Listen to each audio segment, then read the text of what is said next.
அதுக்கப்புறம் நான் இன்ஸ்டாகிராமில் நிறையா தேர்ந்தேன். ஓகே. பட் நிறையா ஃபேக் இதுதான் வந்துச்சு. ஃபேக் மீன்ஸ் இப்போ வந்து இல்லை நீங்கள் டெலிவரி அமௌண்ட் கொடுக்கணும், அதுக்கப்புறம் தான் நாங்கள் டைரெக்டாக டெலிவரி பண்ணுவோம். ஓகே. ஷாப்லாம் இல்லை, இது வாட்ஸ்அப்பில் உங்களுக்கு என்ன கிளாஸ் பிடிச்சிக்கோ அந்த பவர் ஷீட் அனுப்பிச்சிங்கன்னா ஓகே நான் உங்களுக்கு டெலிவரி பண்ணுறோம் அப்படின்னு சொன்னாங்க. ஓகே. ஒரு ட்ரஸ்ட் வந்திருக்காது ஷாப் இல்லை அதை இன்ஸ்டால பார்த்து எப்படி வரதுன்னு சொல்லிட்டு. சரி, அதுக்கப்புறம் நான் வந்து சார்கிட்ட தான் வந்து நான் ஃபர்ஸ்ட் மெசேஜ் பண்ணேன். ஓகே ஓகே ஒரு ஃபர்ஸ்ட் ஓகே ஒரு கம்மியாக இருந்த மாதிரி இருந்துச்சு. சரி ஓகே போய் பார்க்கலாம் அப்படின்னு. காஸ்ட் வைஸ் கம்மியாக இருந்தது. ஆமாம் ஃபைன். அதுக்கப்புறம் சரி ஓகே எனக்கு ஃபர்ஸ்ட் ஒரு கிளாஸ் தான் வாங்கலான்னு இருந்தேன். ஓகே. 2 கிளாஸ் நான் வாங்கினேன். 2 கிளாஸாக வாங்கிட்டீங்க. ஆமாம் எனக்கு கொஞ்சம் ஓகே சாட்டிஸ்ஃபேக்ஷன் மிச்ச கடையை விட.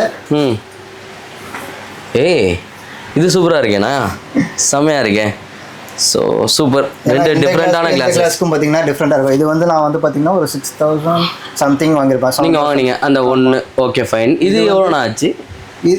இது சொல்கிறீங்களா? அது 6000 சொல்லிட்டீங்க. நம்ம ஷாப்பில் எவ்வளோ கொடுத்தாங்க? மேக்ஸிமம் எனக்கு 2 சேர்த்ததுக்கு வந்து 3500 வந்துச்சு. 2 சேர்த்தேவா? ஆமாம். செம்ம வேற லெவலு.